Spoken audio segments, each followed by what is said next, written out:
don't know what. All right.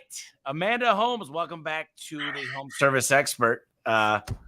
You are in St. Petersburg, Florida, and you're an expert in leadership, business growth, sales coaching, and marketing. You're Chet Holmes International CEO. You've been doing that about a decade. You've also got some other stuff going on like Divine Bliss, Shenanda Productions, J-Mark Business Solutions. Hilarious. Amanda Holmes is the CEO of Chet Holmes International, which has worked with over 25,000 businesses worldwide. At age 24, she inherited her father's multi-million-dollar enterprise, which specializes in helping corporates or companies double their sales. And you recently did an updated version of your father's work, which we'll talk about, the new updated version. And you did an ode out to your father, which I think is amazing, very interesting. But you came on the podcast, it's got to be 4 or 5 years ago now. Yeah. And to think it's been so long. we got really philosophical on that podcast, but I think now we've got a lot of business strategy, a lot of cool things to discuss. Looks like about 20 people so far have come on. So why don't you just tell us what you've been up to the last few years? I know you're connected with a lot. I'm jumping on the phone with Steve Sims in a little bit. Tell us everything that you've been up to. Busy guy. Oh, me. Well, like you said, I launched the new edition of the book. I reimagined all my father's timeless strategies. I see so many, won't tell me who, but it says Facebook user said, my favorite sales book of all time. I love that. I took his timeless methodologies, right, that have worked for decades and have updated them for the new modern times. So my father talked about yellow pages and faxing, and now we're bringing it into what does it look like in a LinkedIn inbound, in a text message stream, in an automation, all of these beautiful things. So it's still relevant. It's just the tactics that have changed. So I've been trailblazing over there. You've been speaking a lot, doing a lot of podcasts. Your business feels like it's doubling every 2 months. You worked with some of the massive companies in the world. What are some of the companies you've worked with? Panasonic, Volvo. So many. Apple, Merrill Lynch. Discovery Channel, Jiffy Lube. Wow. I normally don't list these off, so I'm rusty at having them off the top of my fingers. I should. ClickFunnels, Russell's been a client recently, which was a ton of fun. A lot of them are ones that people haven't heard of too, like the largest door handle manufacturer that sells them from Europe, but is in India and has been in business for 50 years. The piece of paper on a mattress that says, do not remove me. That's like an 8-figure business that just prints that piece of paper that goes on a mattress pad. The strangest of things. Carpet cleaners, roof builders. I mean, all of it. You know, how many books have you sold and when did your new edition come out? Man, I don't know off the top of my head. Hundreds of thousands of books have been sold. And what's impressive, like I know in the last 3 years, we've sold over 40,000 books. But I mean, you've sold just recently with your updated version. Yeah, we did a good job. I mean, so when I look at a book and making sure that it's a success, I've noticed that a lot of people are really focused. We had this dialogue, right? That a lot of people are focused on how can I get the bestseller lists? And yeah, we got some bestseller lists, but what I'm more excited about is the fact that we doubled sales leading up to the launch, getting prepared for the launch, and then we doubled sales again as the book launched, and the books hadn't even delivered yet, and we had already doubled sales because of the back end and everything that we've built around the book. So that Today, I'm less about how many people, and I'm more about the impact and quality. Quality over quantity has been my mantra this last year. Yeah, I mean, the book sometimes, depending on the author, the book opens up speaking events. It opens up opportunities to meet and network. It also opens up and sometimes a bigger funnel for just a course. But your main goal is to help work with companies. Ultimately, the big piece of it is the book, some training, and then you want to work with people. It's the same title. It's just the updated version. I love it. You guys have to put your names when you're writing too, because I can't see your name, but I love that someone ordered 5 books. Yes, that's freaking great. You made me order 100, I think. So they haven't come in yet. But you know what's so great is when I get a good book, I like to buy a lot and I give it to people that I think could use it. And you're really smart. What you did, and this is really smart for anybody putting a book together, is rather than me get the 100, give them an Excel sheet, have them put all the names, and then each of those count towards sales, separate people. Plus, then you got the names and addresses. I mean, it's really genius. You know, I'll tell you, this is the biggest thing I see in companies, and I want to go to a certain part of the book. I see a lot of people working, but not a lot of people working on the business. They're always there. So I have them use a calendar, and I have them write down everything they do each hour. And then once they get done with a couple of weeks of this, we go through and we highlight things that really worked. They were really doing great work. But there's so many things, monotonous tasks I see them doing that they could get a great $20 an hour person for. And sometimes they're not using their time efficient. And time management is probably the biggest thing I see of most companies that really aren't killing it. They haven't figured out a way to hire for their weaknesses and really find people to handle all the minutia that happens through a day. Like even booking your own plane ticket, even pumping your own gas, even ordering your lunches. You know, those things take time, and it's a compound effect of over and over and over again. You get hundreds of hours back in a year. What would you say? You know, I know you guys discuss this a lot in the book. Talk to me a little bit about time management. Absolutely. I mean, when we think of what we're about to go through, right, with the economy doing these crazy things that it's doing, the fear of the recession is almost greater than the recession itself because everybody's so worked up about it. One thing that you can do that you can master over this next year that will give you the highest returns is exactly what Tommy just said. It's time.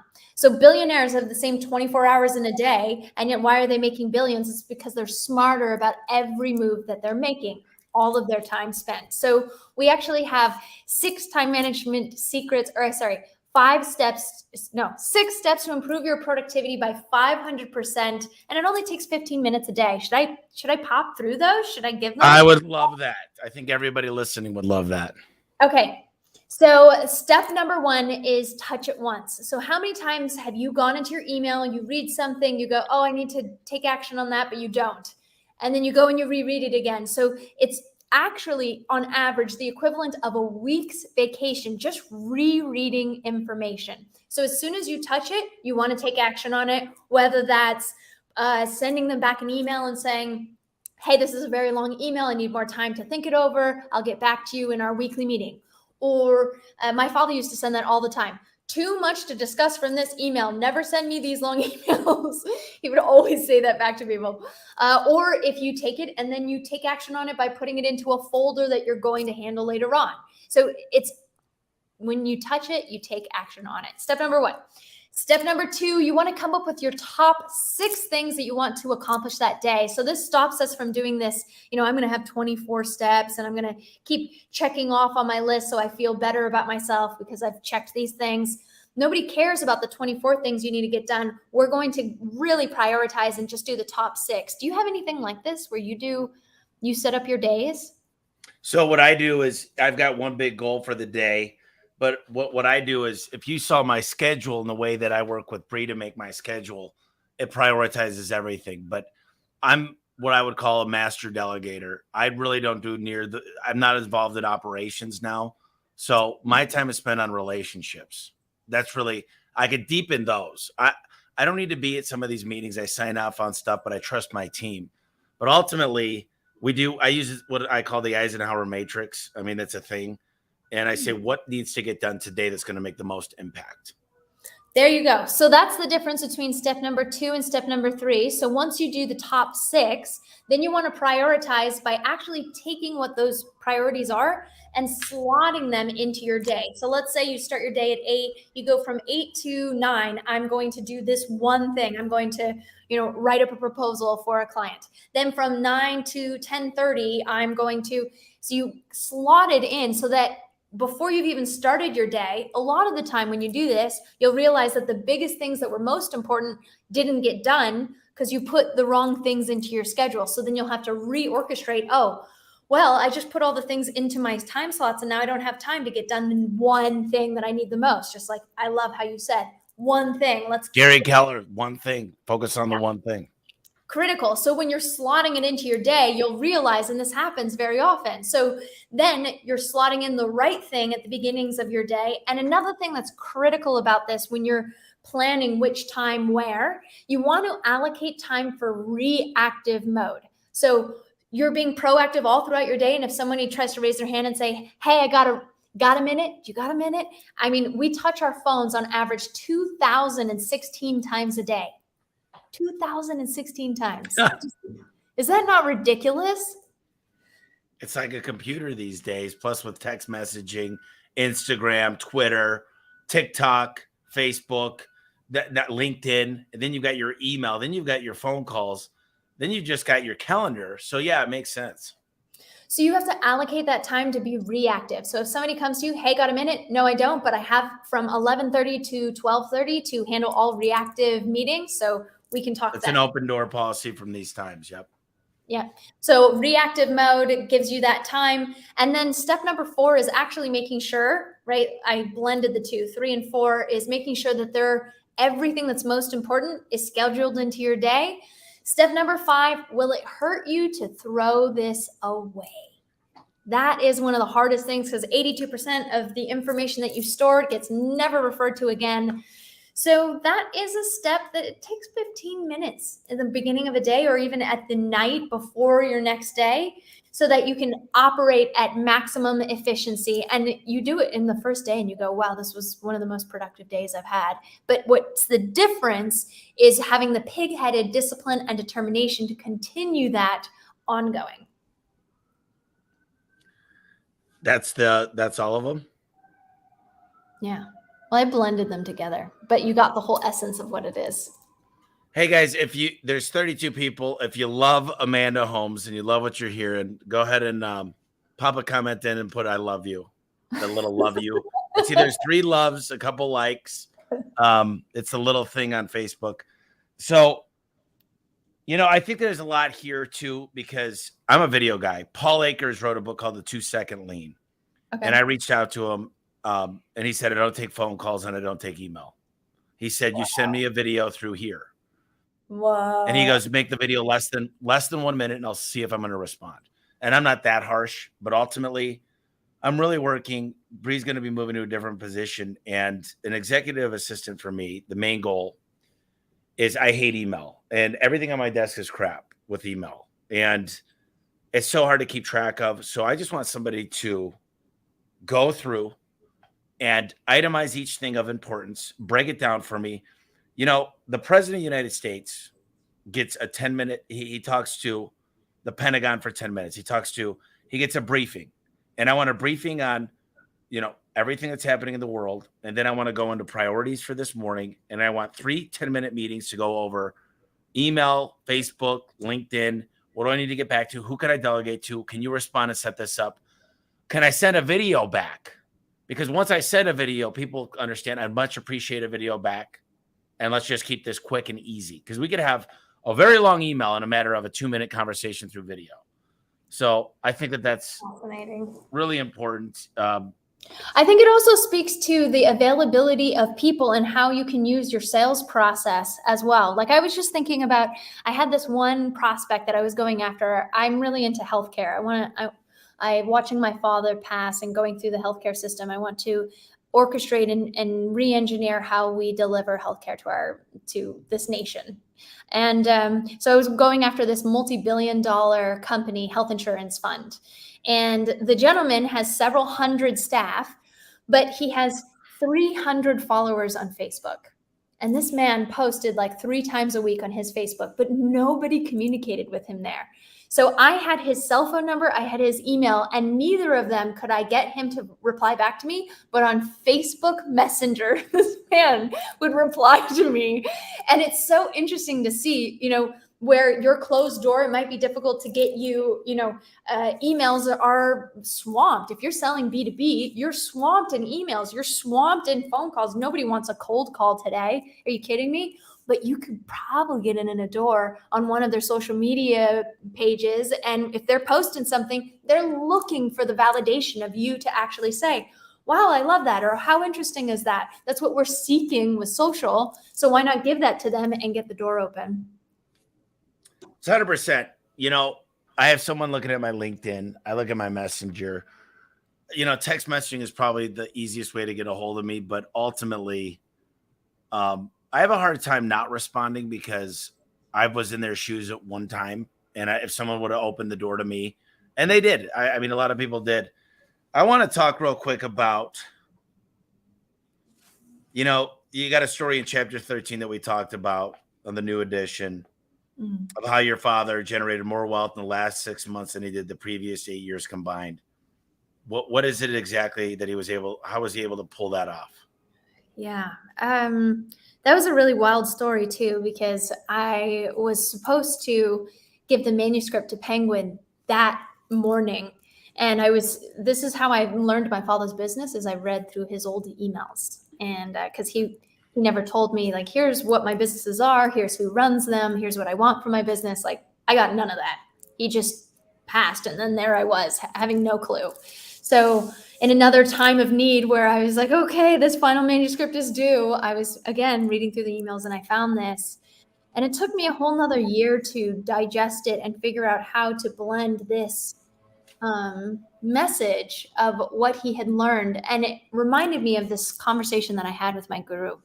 So one thing that I did when I took over the business is I started selling on webinars. So I would be up there like 26 years old with like all these 50 and 60-year-old men that have established businesses, and I'm teaching them how to double their sales, and they're looking at me like, who is this kid? I don't know where I got the gumption. It sounds terrifying now, but I did it. And there was one day where I was trying to sell on a webinar and I didn't close any business. And I walked up and I happened to be in the healing center, where you went into Divine Bliss. And Guruji was there, and I bowed in respect, and she looked at me. She said, something's wrong. What's wrong? I'm like, oh, no, nothing. Everything's fine. She's like, no. What's going on? I said, well, I just ran a webinar and it didn't close much business. And she said, close? What do you mean? And she's an enlightened saint. So obviously, what does she know about closing? I'm like, well, close, to win a sale, to close like a vice. She looked fairly perturbed on that. And she said, why would you ever want to close somebody? That means putting pressure on them and putting pressure on you. And it steals the sweetness. Why wouldn't you want to plant a seed that could grow a tree and build an orchard? And then there's so much more abundance there. And she said that pressure steals the pleasure from life. And there was something about that shift of pressure into planting a seed and letting it grow that just clicked in my head. And after that, I doubled our clients multiple years in a row. I increased our marketing by 1,100%. I mean, it was just everything shifted in that moment. And I realized that it was exactly what my father had said in his letter, that he had never, it's so hard to say, but he had never truly been happy because he felt that he had lived his whole life in a pressure cooker. And it wasn't until this very last months of his life that he came to this place of trying to come from a place of humbleness and gratitude and appreciation rather than like force and pressure, and then it actually generated more wealth than he had ever had in his life. So I was really amazed by that. So that's my piece that I added to his book is, my father died at 55. It's too young. He had too much to do to go that early. So I am here to assist, and all of his methods are still tried and true. It's just the question of from what intent do you go about these things? Do you do it with pressure and force or manipulation or greed, or you do it with humbleness and gratitude and, a way to uplift those around you? That will make all the difference between feeling pressurized and stressed versus uplifted and energized. Oh, I'm taking a lot of notes. I love this stuff. I was wondering what you were doing. I don't know. I got plenty of stuff here. So it's very interesting the way that you explain that to not trying to close. There's a book called The Gap and the Gain. And in this book, it talks about a simple philosophy of, if I want to do $1 billion, for example, last year we did about 80 million. This year we're going to do 180 million. Let's just pretend I wanted to do 250 million instead of what we did, which we exceeded our goal. 180 minus 250 is 70. That's the gap. The gain was 100 million. Now, a lot of people live in the gap. They live in this time of unfulfillment. They live in this time of they missed their goal. They live in this time of resentment. And I think for me, it's, live a life of abundance and really focus on, be deliberate with your thoughts and your activities. And for me, a blessing and a curse is I enjoy business. I really love business. I enjoy networking. I enjoy socializing. I enjoy patting people on the back. I'm not very good at punishing people. I'm not very good at I'm good at the carrot, not good at the whip, but it's a very interesting notion. One of the coolest parts of the book is, there's 3 ways to make money. 3 ways. You get more customers, you keep customers coming back more often, you charge more money. And what your dad used to do, and I love this, is he used to do case studies. And one day, this guy walks up, one of his clients, and says, listen, I need more clients. And it was a carpet cleaner. And they used to do a lot of industrial carpet cleaning. And Chet says, do you really need more clients? Let's really dig in here and see what kind of information. It cut me off if I'm telling the story wrong. And he says, we'll do a case study and let's just find out if a carpet is a healthy thing for the environment, for the health of the people at the office. So what they found out was the carpets are really good at catching viruses and diseases. But after 6 months, it actually becomes a really bad thing because now it's spreading germs like crazy. So the average guy, I think at the time, got their carpet cleaned, the other businesses like every 18 months.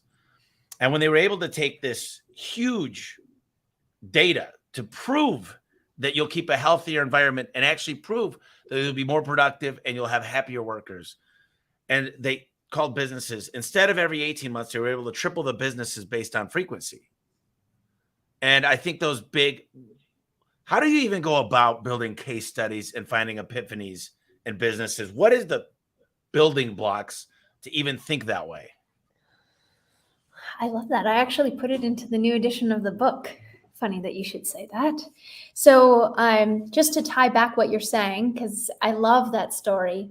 But one of the things that's critical about this, which I do have the picture here. So if you're reaching out to, let's say you're cold calling 100 people, let's say you're posting on your Facebook page, let's say you're writing 100 people on LinkedIn messages. Of those 100 people, only 3% will be in that buying now category. So if you're only talking about what you provide, 3% will be interested. You make 100 cold calls, 3 will finally raise their hand, right? So you think it's a numbers game.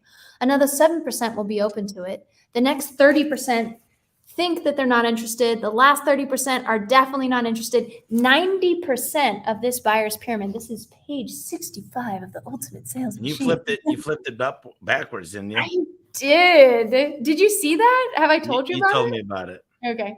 So if you're only reaching 3%, if you lead with an education, you can take people all the way from I'm not interested, definitely not interested, not even thinking about your product, and bring them into the buying now category.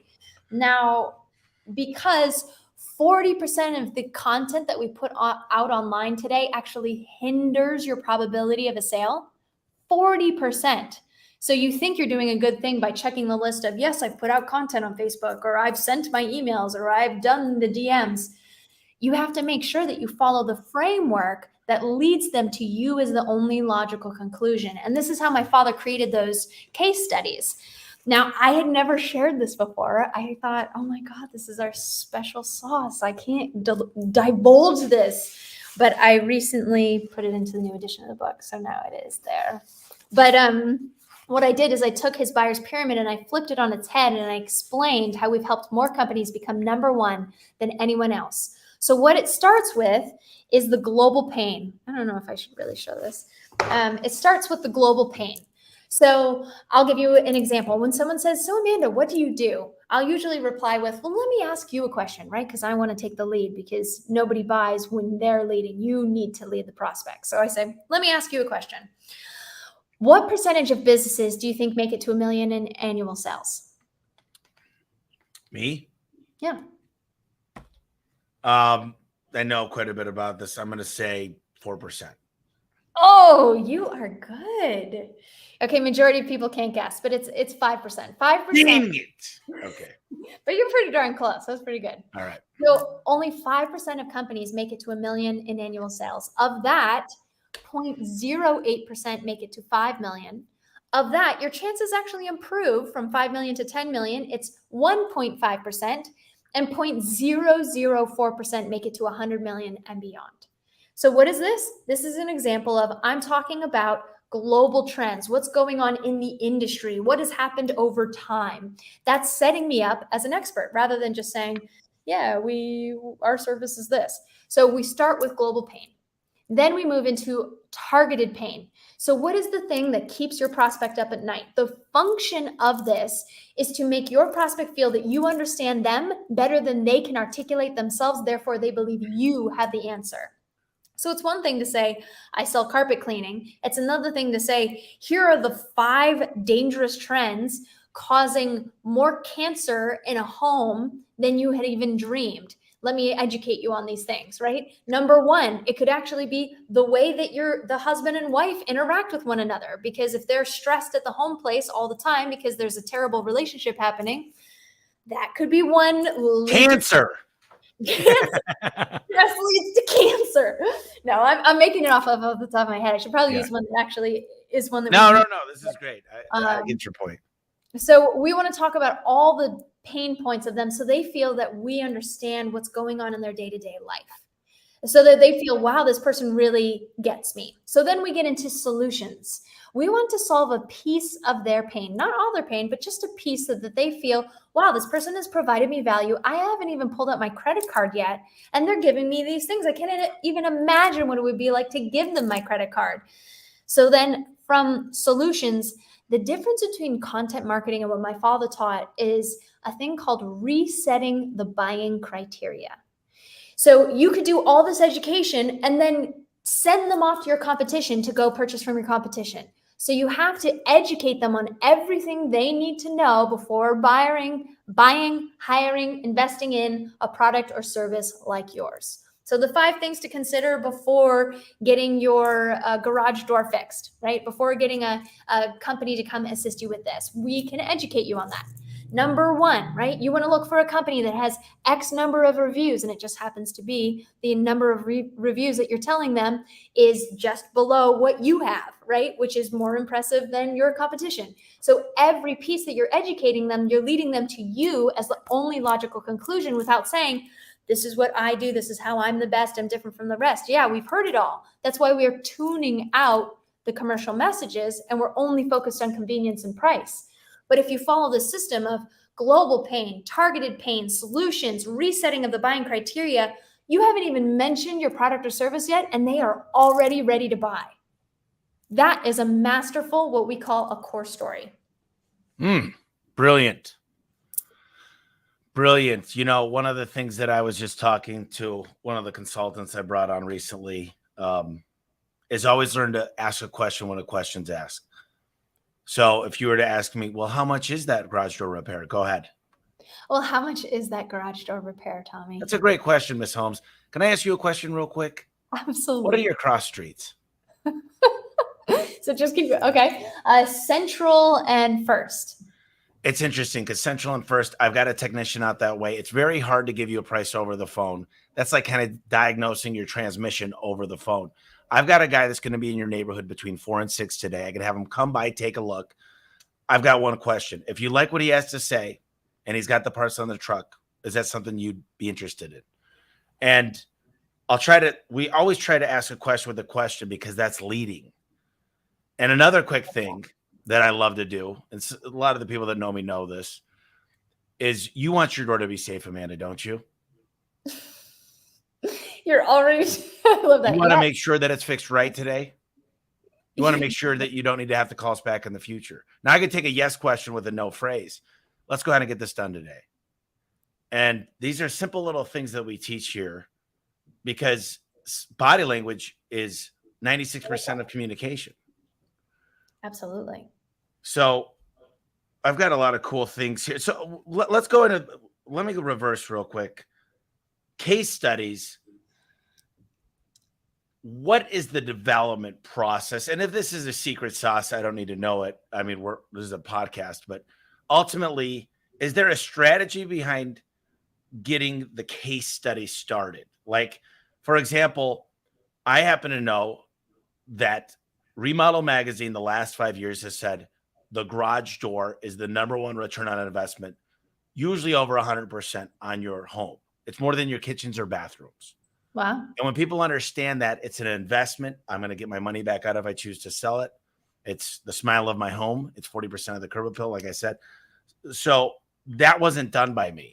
That was done by a third party, which is a non-biased. Remodel Magazine doesn't care who wins. But do you have a strategy behind conducting a case study? So I'm a big proponent of using third-party market data. It shows that you're not biased, right? We've had plenty of clients that have actually done case studies and had paid for focus groups to go through their product. And we've had plenty of them actually go through that. And then at the end of it, they weren't able to use the results because of one way or another, some conflict of interest, or now it's not being able to be shared. So they'll spend hundreds of thousands of dollars to get these case studies that aren't able to be publicly known. I don't know why. I had this in Panasonic had that problem. I probably shouldn't say all the people that I know that have had that problem. Yeah. But it's a serious issue. So why not just use third-party market data? But the difference is, so people ask me all the time, where is the data? I need data. I want more data.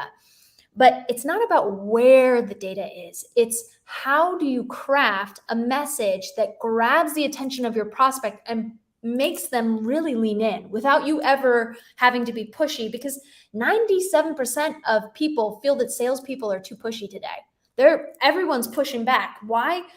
Amazon, right? Amazon has increased our ability to go online and purchase things. Now we just want to go online and purchase things. We don't want to talk to people. So we have to lead with education. And how do we put down those guards? Two different ways. One is that education should lead with a story. People, since the beginning of time, we've told our history through story. It's why maybe you don't remember something that happened in a meeting last week, but you can remember what you watched on Netflix 3 weeks ago, because there's a story involved in that. So you actually remember it much longer. And then the market data, that data helps back it up to make it more legitimate, because we have lost the faith in our own society. We've lost faith in politics. We've lost faith in religion. Our generation trusts mom bloggers over the 5 p.m. news today. Can you you would say, of course. But when you think of baby boomers, they would never trust a blog over the 5 p.m. news. So we're really having to blend story with data to make it irrefutable. So you have that logical brain and you have the emotional brain, so that when they read that case study or where they hear that core story, it's just a no-brainer. There's you and there's nobody else. You know, I tend to trust my local community more. There's a gal named Amanda Tress. If you look up Amanda Tress, micro influencer, she's doing like $150 million right now just using local community influencers, like the soccer mom that you go watch your kids in middle school play soccer. I watch a soccer, if I was a woman, I watch a soccer mom walk in and I'm like, oh my gosh, she's really in shape. She seems healthy. She seems happy. I'm going to ask her a few questions. And then it's like they make a recommendation. You're like, yeah. And it's crazy what can come out of that. So many more questions here. So what are some things that could hold a business back from doubling their sales in the next 12 months? Well, so we covered one, which is time management, right? Getting super focused on that. And if you could improve just one skill this next year, make it be time management first. Because when you manage your time appropriately, then so many more breakthroughs happen, right? So Correct. One is time management. A second would be what I talked about with messaging, right? How can you hone in on your message so you are leading with an education so you can get 9 times more from every move you're already making? That would be another one. Another one, should I talk about the fastest, least expensive way to double sales? Would that be valuable? Yes, please. Yes. Okay. It is called the Dream 100. My father invented it. I've got that on my list. The Dream 100. Thank you. No wonder so many people love you. You see all these people saying so much love. Rick has so much love. Very nice. For you. Robert has so much love for you. So the Dream 100, fastest, least expensive way to double sales. My father invented it working for a billionaire by the name of Charlie Munger. He doubled the sales of 9 different companies for Charlie, all within 12 to 15 months, and several of them multiple years consecutively. So he realized he had a system for doubling sales. It's very simple at its core. There's always, everybody that's listening, write this down. Tommy's already taking notes, and I love that. I've never seen anybody such a voracious note taker while in an interview. It's impressive. Wow. It's important. Yeah. Okay. So there's always a smaller number of better buyers than there are all buyers. That means marketing and selling to them is cheaper than marketing and selling to all buyers. Let me give you an example. So my father got a list of 2,200 prospects. Charlie said, go cold call these 2,200. He looked at that list and went, that's a lot of cold calls. So when he analyzed the list, he realized that 95% of the market was purchased by only 167 of them. So instead of going after 2,200, he led an intensive Dream 100 effort targeting just those 167. Now, the first 4 months, they didn't get one sale, which was a little bit shocking, right? So he comes in as the sale expert and he can't even close a barn door. But they were the biggest, best clients you could get, so it would take time. So in the 5th month, he closed the largest contract that the industry had ever seen. He brought Xerox into the fold. After that, they closed another 28, which doubled sales. And he just continued to double sales over and over and over again because he led these very focused, intricate, and yet memorable experiences. Because if you have just 100 people, or I'll even say, pick a target 12. I mean, we have clients that have, one of our old strategists had a client, Tommy Schaff. I love him. So he had a $70 million company, and 90% of their clients, or it was like the top 13 clients produced 90% of their revenue. So he recommended to fire like 450 clients and just go after this one client to double their sales. And they looked at him like, you've got to be kidding me. Why would we fire 400 clients? He's like, because it's a total mess. Just keep the 13. So we went after one client, and that one client brought them $100 million, and they doubled sales from one client. So what I'm just trying to say is let's focus, because there's so much noise out there. There's so much clutter. Let's just hyper focus on who would be the best ideal client. And then just consistently, you want to be in their face, in their place, in their space. Yeah. So what he recommended, and believe it or not, I still have 100 Rubik's Cubes, but you still have them? I still have them. I bought them from Alibaba. They're the small ones, but they're still pretty fun. But he'd come up with really creative ways to say, be in their face, top of mind awareness. And he'd send a Rubik's Cube, and it would say something along the lines of, I'm still puzzled why we haven't met yet. And then he'd send a couple weeks later, a month later, he'd send something else, a tape measuring, device. And it would say, Are you measuring the results of your current provider? Then he got very creative with what he would do. And maybe like a stress ball. I'm sure you're stressed with your current provider or whatever. But top of mind awareness. And I think there's something that we're missing here. I've got a client that gives us over $2 million a year. Now, in general, the go-to number is spend 10% to acquire a customer. $2 million, 10%, $200,000. I couldn't try to spend 200. I mean, I could bring them out to dinner. I could buy them a guitar signed by Elton John. I could do a lot, but I don't even have to do that. You know, there's nobody, I put notes here. There's nobody that's fighting for business anymore. There's nobody that's consistently doing these things. And if they are, it's cheesy and it drops off. But when you're very deliberate in the way that you choose who your Dream 100 are, and you've analyzed the results of what can happen and what they can do for your business, you begin to have a more KPI or mathematical approach to what you're able to do. And, you know, sometimes there's a book called Giftology. I work with John Ruhlin. And what he says to do is just, you could go on their Facebook page and see that they love Dave Matthews and get them a signed autograph with Dave Matthews. And it's more of a heartfelt thought that they might put in their office. And every time they look at that Dave Matthews picture, they're going to say, yeah, Tommy Mello, man, really meant to call him. And then they get a card, and it's a thoughtful card. And then they say, you know, my kid had COVID last week, and it says, hey, listen, I know how tough that could be when your child gets, but it's not just, it's a little bit more heartfelt, and you're spending a little bit of money to do it. But it just seems like, to me, it's a great opportunity to be in front of clients. And the Dream 100, if I have 100 clients giving me $2 million each, that's $200 million. And it's a lot. The biggest mistake I see with Dream 100 is when you close a deal, you guard that. You literally cherish it. You don't let them go out the back door. So many people, they're so focused on the front door. Where's my next one? Where's my next one? They're losing these clients falling off the back door. And I think that's a huge mistake because people are so hungry for more. They don't realize, look at all the work you did to get that. Now when you land the Dream 100 or one of the Dream 100, what's your game plan to keep the Dream 100? What are you going to do? And I got to tell you, I've struggled with this myself because I'm so hungry. I'm always out there hunting. And the real thing is, and then like you said, what if you could get these Dream 100 each to plant a seed?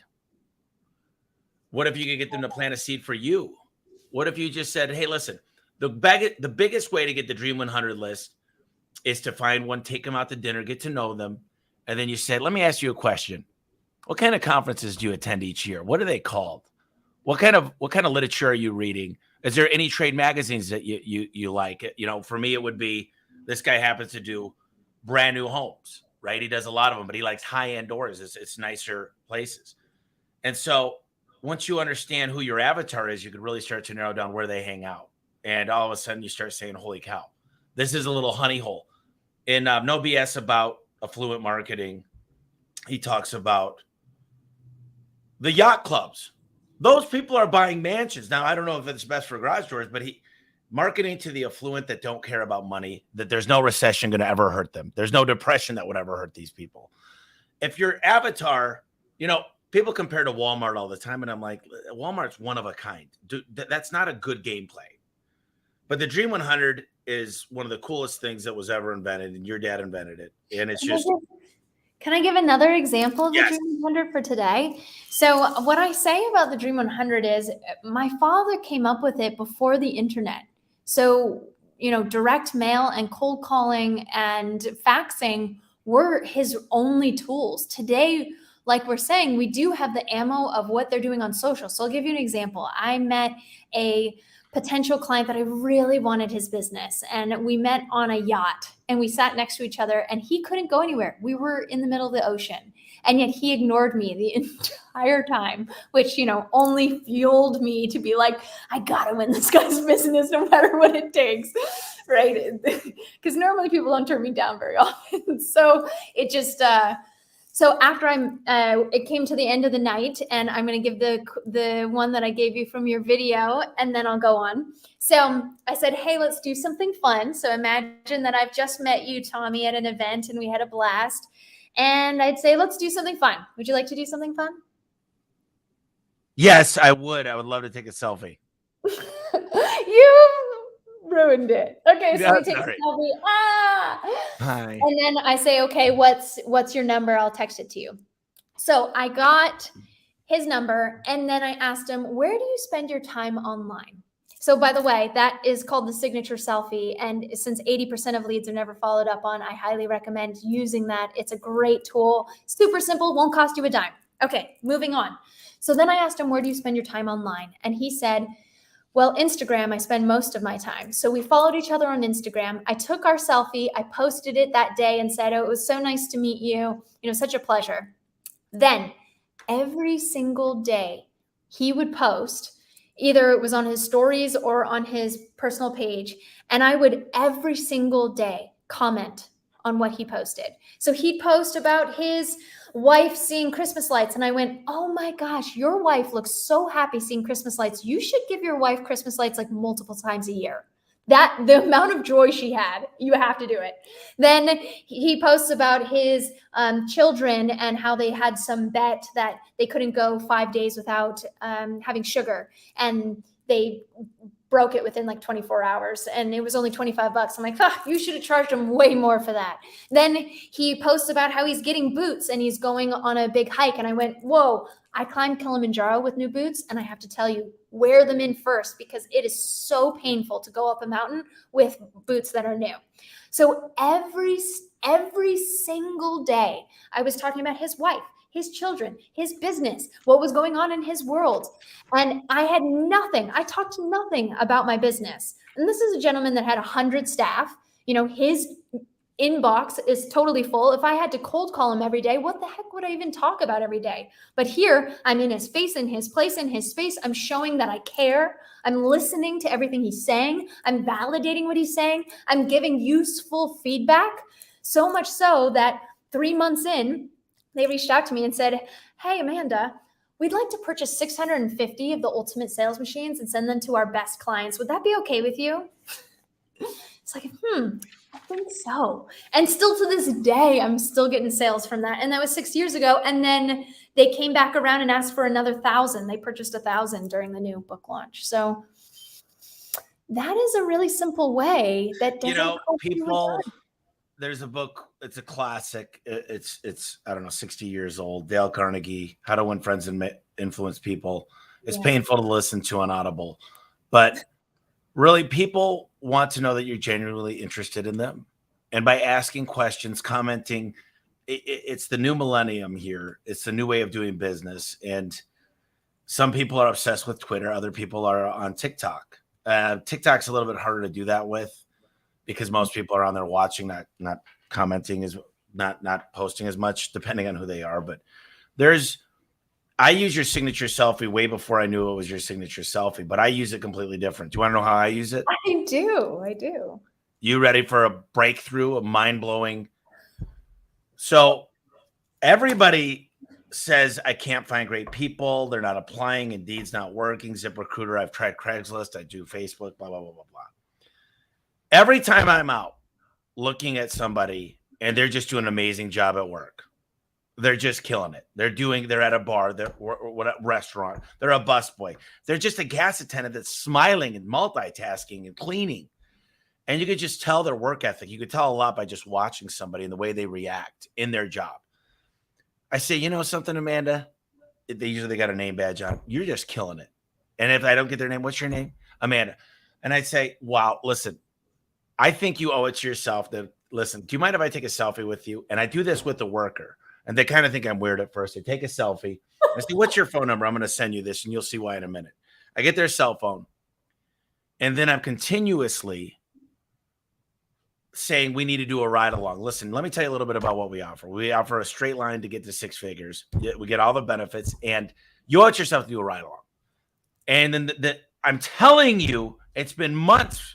I've gotten 3 this last week of people that I haven't contacted. They just have one bad day at work.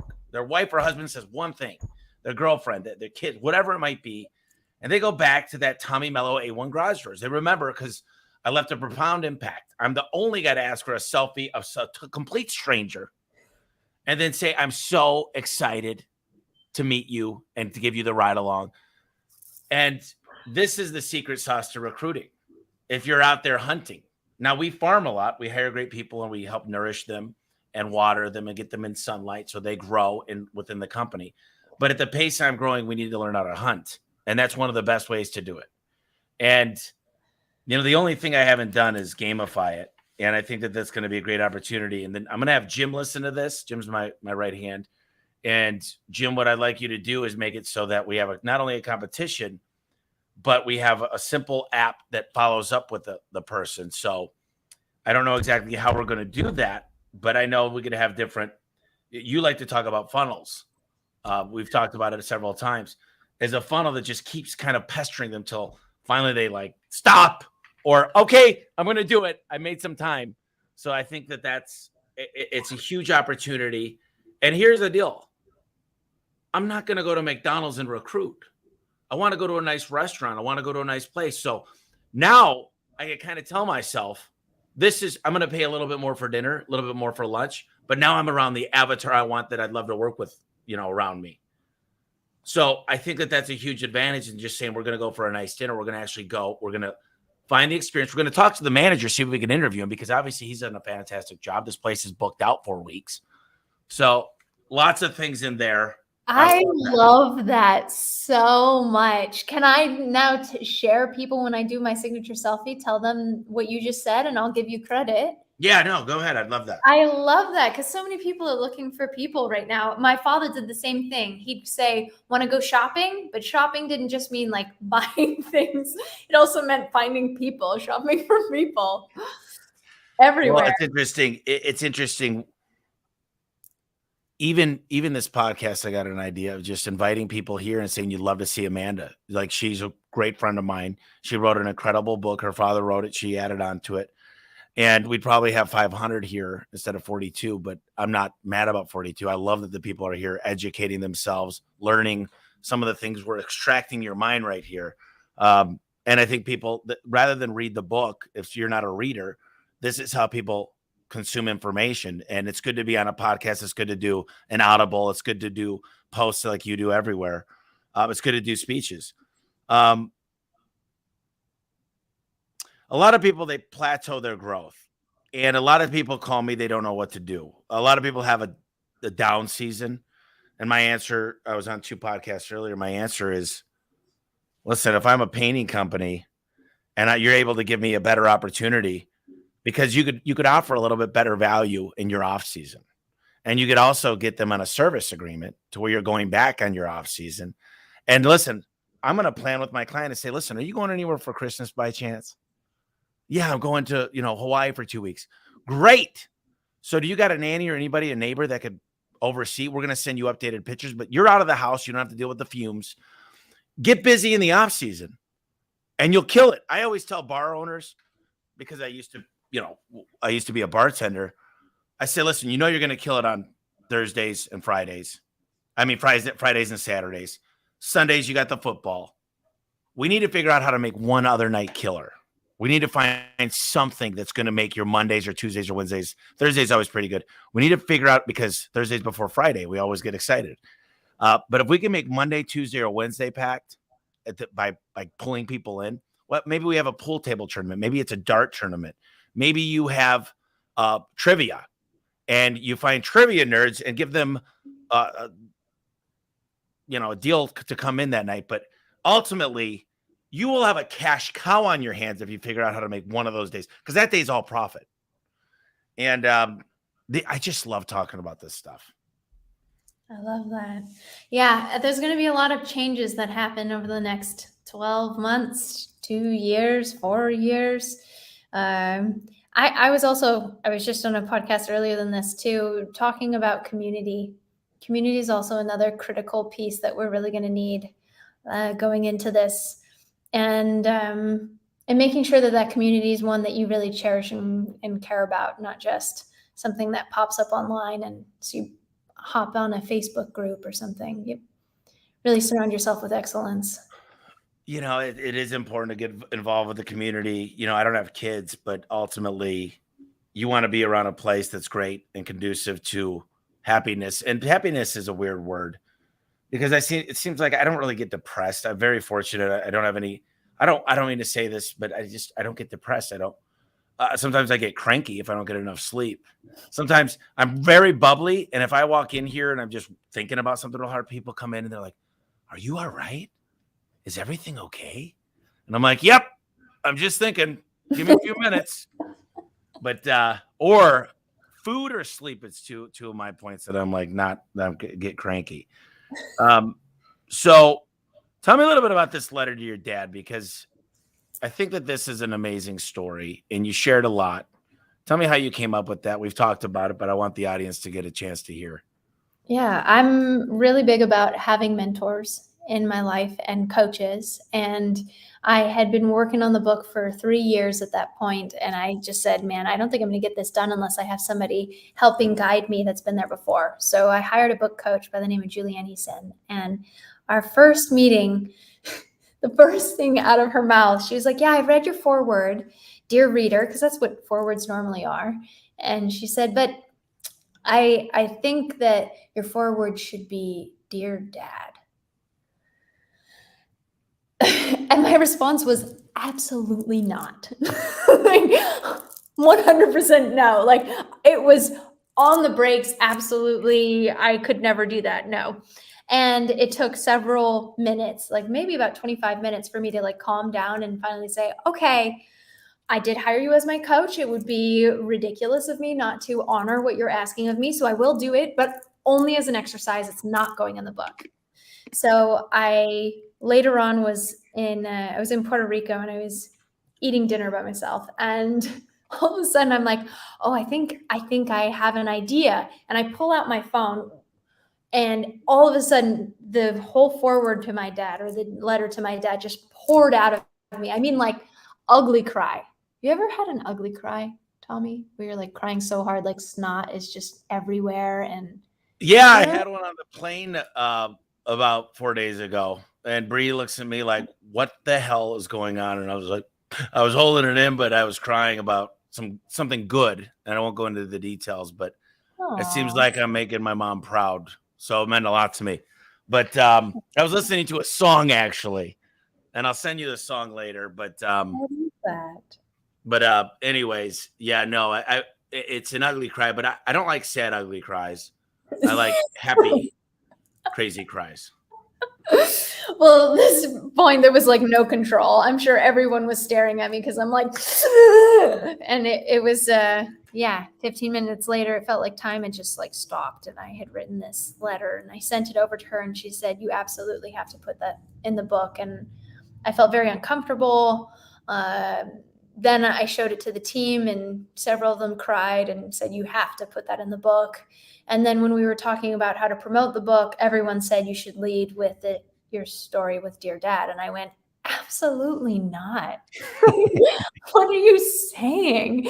And they're like, yeah, make it into a video. And I'm like, okay, well, if it's a video, I'll just record me reading it, and then we'll put words on the screen and it'll be a black background. There was that version. And then there was a version of like pictures and video from my childhood, like videos of my father. And I'm like, absolutely not. Like, that is terrifying. Why would I show my childhood memories? And every person that watched it from my team went, no, it has to be the one with your video of when you were a kid and all of that. It can't be a black screen. So every step of the way, I resisted Dear Dad and putting that out there.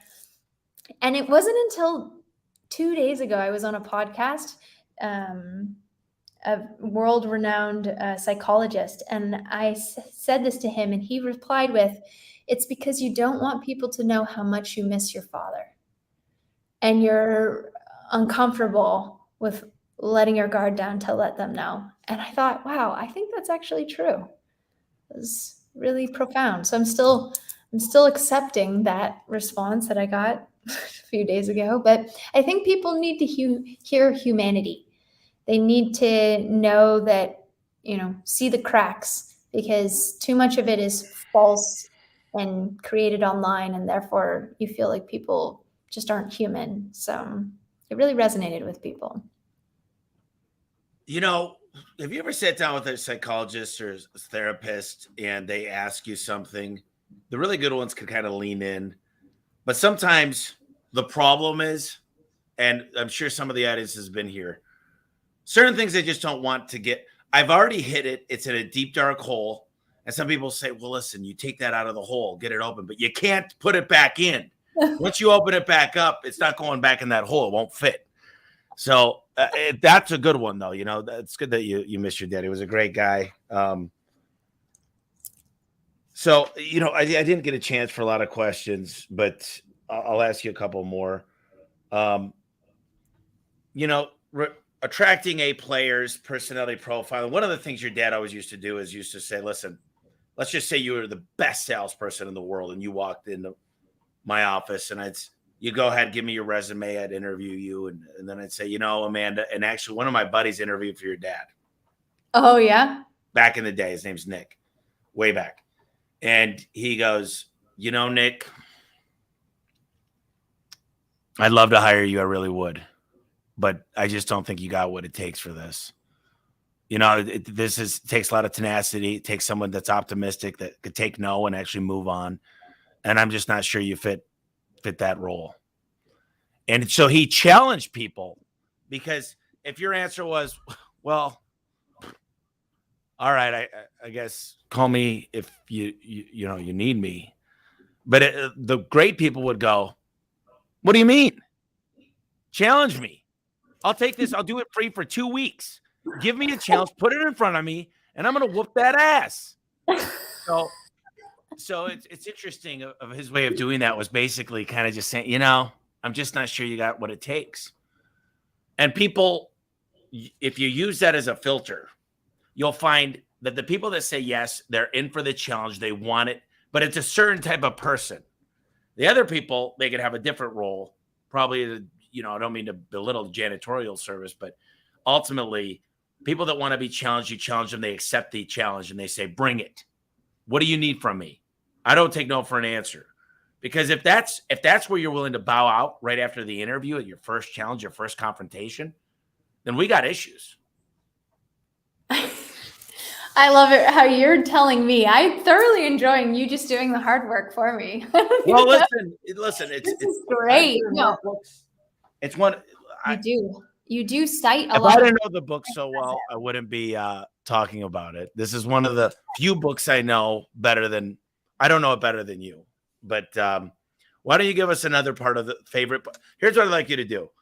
We're going to tell everybody how to get the book later, but can you post the dad story, the story for your dad in the comment section? Would you mind doing that? Like how to watch the video? No, just a link to it. It's in the same place. It's on the page for the book. Ultimate. Oh, okay. So the page for the book is, I was just going to make it so they could click it. Yeah, ultimatesalesmachine.com. How do I don't think I can comment. How do I comment? I'll have Cody. Cody's listening. Ultimatesalesmachine.com. Cody's been so nice. He said it's a beautiful video. Thank you. Chet Holmes was amazing. Yeah. Hi, Michael. Thank you. How does Robert know you eat too fast? Was he talking to me or you? No, he and I had dinner 2 months ago, and by the time he took a bite, I was finished. People sometimes think I must have spent some time in the penitentiary or something. I was gonna say, at least they don't huddle over it like real low. But some people eat food and they just enjoy it. They're like, "Ooh, this is so savory and delicious," and they're like, I just love my steak medium rare." And I'm just like, "It's food. Put it in front of me. I eat." So I don't get that crazy. Like, the trick is put smaller portions in front of me, because I was always taught to finish my plate. So, but anyway, let's talk about one other favorite thing in the book before we end, if you got a few minutes. You should read the new edition, because I didn't get it yet. 5. I haven't gotten it yet either. I would love to read the new edition, but I haven't received it yet. You need to talk to your booking company.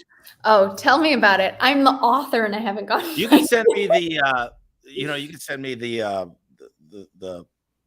don't know if you got a Google Drive or something, because I'd read it this week. Yeah. I'll check on it. I'll check on yours, where yours is at. But in chapter 5, I added to that, to the hiring, because we get a lot of feedback from like the bigger corporate clients. And because things like Twitter today, people go on and slash you like, "Oh, this person was so mean to me in my interview." So there's another way that it's, again, Tom Schaff, who I absolutely adore, one of my mentors. He worked with my father for several years, and when he was doing that process, he added in like ways to say no to them and see if they were coachable, because what he wanted to know is this person willing to hear feedback, and are they willing to shift, because that's more important to me. I want somebody to be coachable. So first he would deny them, and then he would ask them if they were open to feedback, and then see how they accepted the feedback.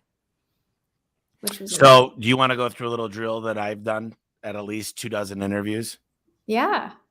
All right, so just join in with me. Happy birthday to you. Happy birthday to. So this is a good one, because some people look at me like I'm freaking nuts. And if they can't sing happy birthday with me, some people are like, I'm not doing that. And I'm like, okay. And so it kind of tells if you're going to have fun. And it also tells, but you can see if people start laughing, like, happy, how old will you be? And it's like, all of a sudden, it's actually like, okay, this person will actually, but it's a fun way. So other people are like, dude, are you joking? Seriously? So I'm sure you've got a lot of other ways that I'll be reading about. We'll do a second one once I get it read. Because I love that. You know, I've been getting my rooms when I keynote, I get them to sing. Do you? What song do you get them to sing? It's been hilarious, because it's like the polar opposite of what they want to do. Like in that moment, like when I keynoted for HubSpot, they actually asked me to do it, a part of my keynote. And out of the 90 minutes, I just took 1 minute and I said, would you like to learn how I was able to clear my mind to be able to discern when every obstacle was in front of me? There was no way that I could have found a way, but this is the process. It doesn't cost you a dime. You don't have to take a pill. You don't have to drink. You don't have to talk to a therapist. It's all within you right now, and it takes 60 seconds. They were like, hell yeah, I want to hear that. And then I'd say, okay, well, I love to quantify things. I'm very big about data. So on a scale from 1 to 10, how do you feel right now? And then I get them to just go inward and really analyze on how stressed am I right now, and put a number to it. And then for 60 seconds, we'd do a song. And then at the end, we'd do it again on a scale from 1 to 10. Oh, it makes me so happy. It was so much fun. So do you remember, was it like old MacDonald had a farm, E-I-E-I-O? No. So the definition of meditation is to have an altered state of consciousness. It means that you rise above the clutter of your own mind. But majority of people think that going into silence means that their mind actually gets louder and the chatter gets louder. So to sit in silence and to think that's meditation is actually doing the polar opposite. So what my guru taught me is that you actually use the sound of your voice in repetition with something that's positive to elevate your mind, so it's easier to get to what meditation really is, which is an altered state of consciousness. So one that I absolutely love that she had taught me the words and then I put music to it was, I'm happy, I love myself, my body's full of love and light. I'm happy, I love myself, my body's full of love and light. And I'd have them all sing it. And they look at me like, you've got to be freaking kidding me. But after like a minute of doing that, you got to break a smile and you got to just like laugh at yourself. Like how, and then some of them didn't. And I was like, how serious are you really? Like, how long is your life? Like, you should be ashamed of yourself that you can't even let it go for just 60 seconds. Come on, get a grip on life here. What are we doing this for? Well, that song, you used to be a singer, so that's not fair. I would just say, if you're happy and you know it, clap your hands. But you know, it's funny because I think about the little Sunday school, and this is where we go off because I like this part of our podcast because last time we did this the whole time. We did do it. You know, if you get to really think about like Jesus loves the little children, whatever song you learned when you were a kid, it just brings you back to that time. And it's usually, hopefully, if you had a childhood like mine, and it wasn't always easy, but it brings you back to great spots.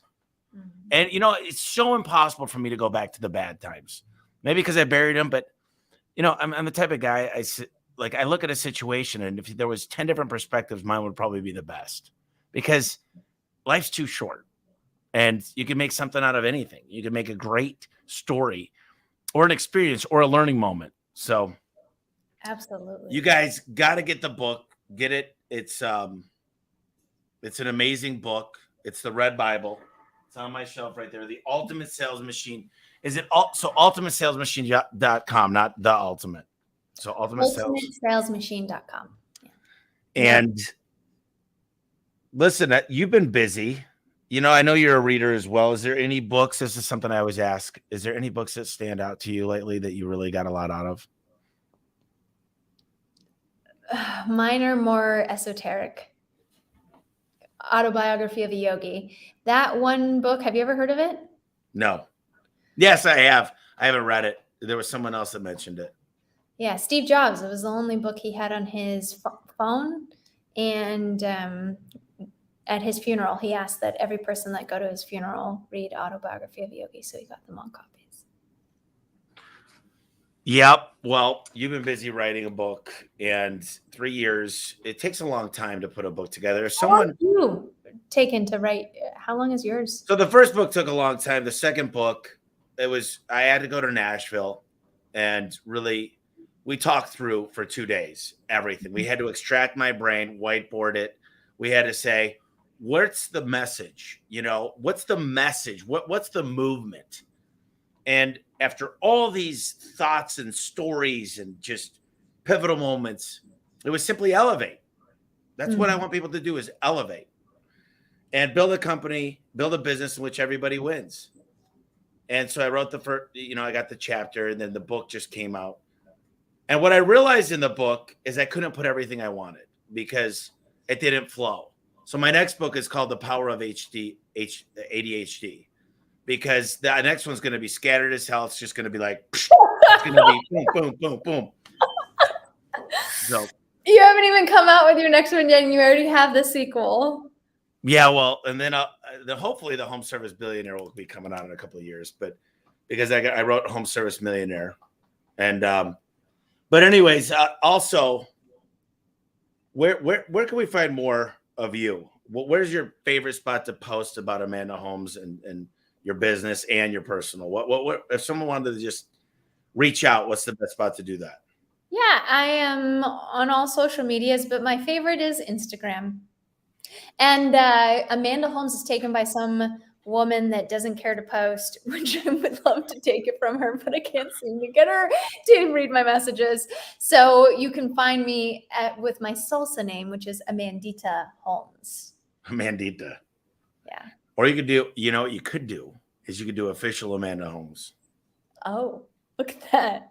I'm official Tommy Mello on Insta and TikTok and Twitter. Do you do a lot of TikTok? Yeah, look at it. It's official Tommy Mello. Okay. No W. Get rid of it. Everybody puts the W. Last thing I do, Amanda, and I've already taken up too much of your time, but whenever I'm having fun, I just hate getting off. It's so quick. It just feels like we talked about 25 minutes, but it's been over an hour. I kind of want to give you the floor, close this out. We talked about many things here, but maybe we didn't hit some of the things that you wanted to leave the audience with, or maybe we just left something out, or one final thought, and I'll give you the mic.